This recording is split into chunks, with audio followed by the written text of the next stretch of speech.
Hey everybody, welcome back. Today, Lisa and I, we're on the New Amsterdam here, Holland America ship. We're on deck 11 all the way at the front of the ship, the observation deck. Please note that before you get on the ship, the deck plans only have the names, but no, the observation deck is actually deck 11. We're going to show you where these few cabins are in relationship to where we're standing.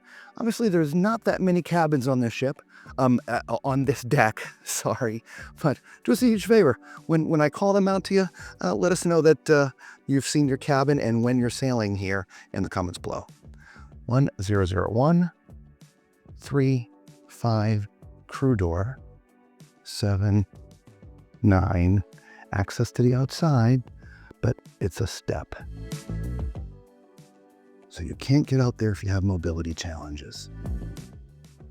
You can get out there from this area right there, but not from the end there because there was a step. Get to the other side here.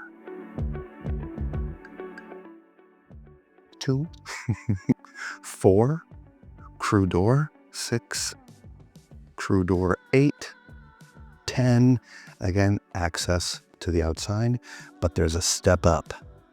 So if you have some mobility challenges, you won't want to book one of these cabins. And that is it for the cabins here on deck 11. Don't forget, if you saw one of your cabins up here, leave a comment below and let us know when you're sailing on the beautiful New Amsterdam. And until we see you on another deck or another ship, be safe. Ciao!